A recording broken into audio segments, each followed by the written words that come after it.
안녕하세요. 전기술사입니다. 기술사 준비에 대한 솔직한 이야기 19번째 표의 활용 팁에 대해서 한번 말씀드려 보려고 해요. 지난 그 영상에서 비교에 대한 이야기를 좀 하다가 표에 대해서 조금 다루었는데요.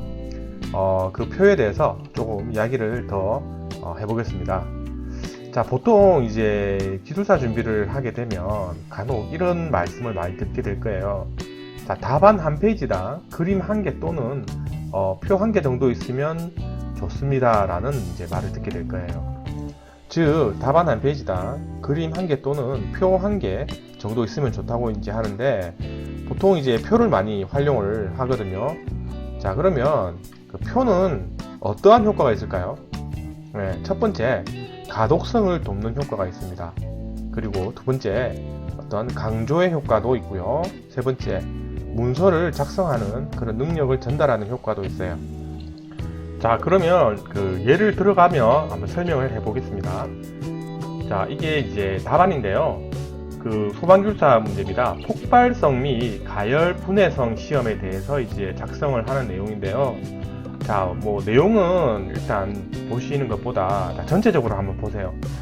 이렇게 쭉 작성을 했는데 뭔가 좀 가독성 측면에서는 다소 미흡해 보이는 느낌이 들어요. 그리고 어느 한 부분이 이렇게 집중이 되는 부분은 없습니다. 그러니까 물론 이제 찬찬히 정독을 하게 되면 그 내용이 어떻는지 알게 되고 또 뭐가 중요한지 느낌이 오지만 그냥 한눈에 봤을 때는 딱 이렇게 눈이 가는 곳은 조금 희박하다고 볼 수 있겠죠. 자, 두 번째 예시를 한번 들어볼게요. 자, CM 건설 사업 관리 용역에 대한 문제를 푼 답안이에요. 자, 보시면 그 앞서 말씀드린 예시에 비해서 조금 가독성이 양호한 걸 느낄 수 있습니다.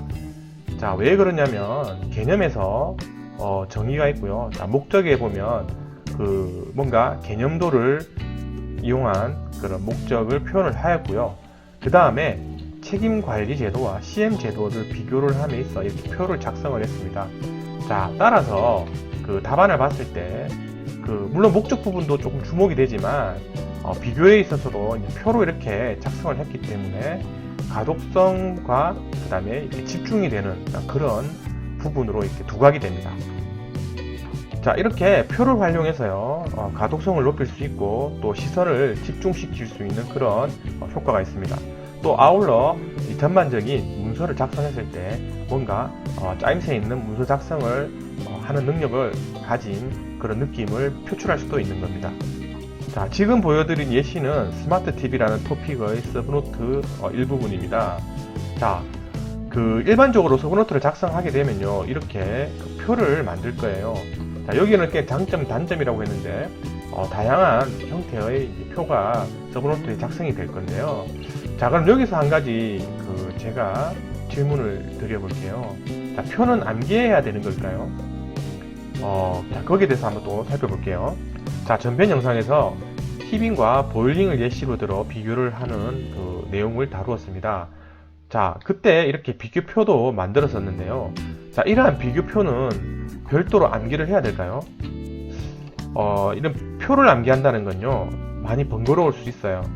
자, 근데 이 표는 만들어낼 수 있어야 됩니다. 즉, 시험장에서 순간적으로 만들어낼 수 있어야 되거든요.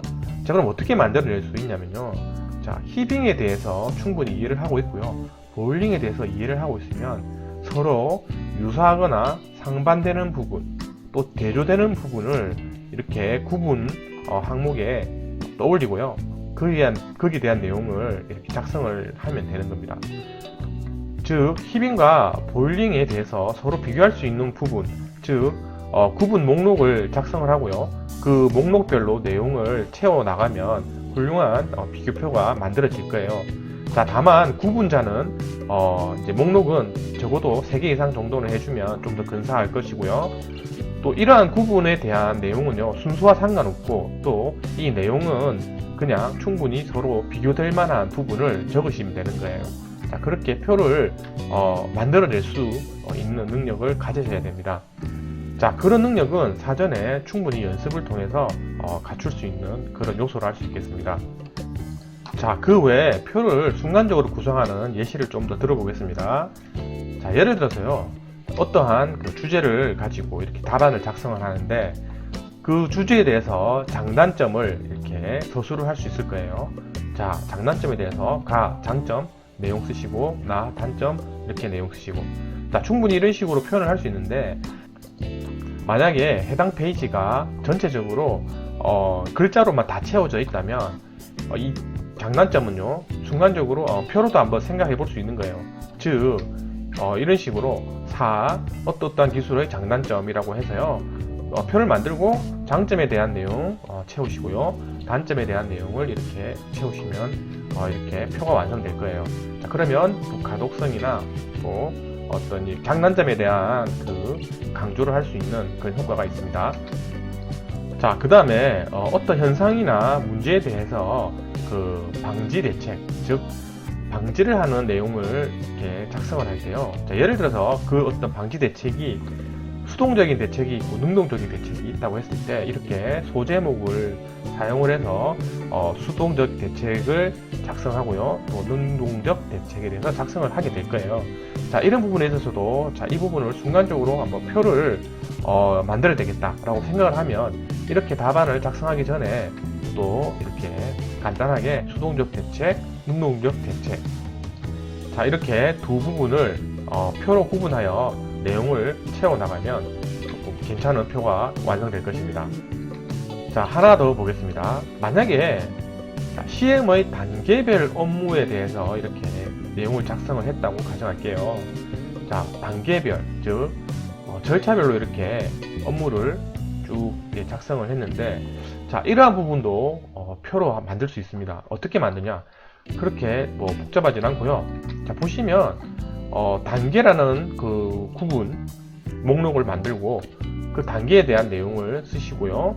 그 다음에 이제 단계별 업무니까 주요 업무는 어떤 게 있는지 내용을 채워 나가시면 또 하나의 근사한 표가 될 거예요. 자, 그런데 만약에 CM의 단계별 업무, 이 단계와 해당되는 주요 업무가 어떤 주어진 문제에서 본인이 생각하기에 굉장히 핵심적이고 좀 강조되어야 될 그런 내용이라면, 자, 이렇게 표를 만들어서 작성을 해 놓으면요, 채점자분들께서 답안을 검토하시다가 표가 있으면 이렇게 시선이 집중될 거예요. 자, 그랬을 때 정말 이 표에 있는 내용이 내세우고 싶고 정말 강조하고 싶은 부분이라면 그 또 부분이 이 문제의 해답과 맞아 떨어진다면 점수를 많이 받을 수 있겠죠. 어쨌든 표라는 것은요, 이런 식으로 활용을 하면 굉장히 유용하게 사용될 거예요. 자, 앞에서 제가 표를 어떻게 만들어낸다고 했는데, 하지만 어쩔 수 없이 암기를 해야 되는 표도 많이 있습니다. 구체적으로 하나 이렇게 제가 예시를 들었는데요. 자, 주택용과 산업용 차단기에 대해서 이렇게 전격 전압, 전격 전류, 차단 용량, 기타 이렇게 내용이 있어요. 이 구분 목록에 맞는 수치들 혹은 스펙들, 자, 이러한 부분들은요, 어떤 이해를 할 수 있는 부분이 아니고 암기를 해야 되는 거죠. 주택용은 얼마고 산업용은 얼마인지. 자, 이러한 표는 암기를 해야 됩니다. 네. 그 외에 표나 주요 내용들은요, 충분히 이해를 하고 있으면 그 이해를 바탕으로 표를 그려낼 수 있는 그런 능력을 기르시면 굉장히 유용할 겁니다. 이번 영상은 여기까지고요. 간단하게 표에 대해서 한번 살펴봤습니다. 도움이 되셨다면 구독 버튼 부탁드리고요. 질문이나 혹은 소감 있으시면 댓글로 남겨주세요. 감사합니다.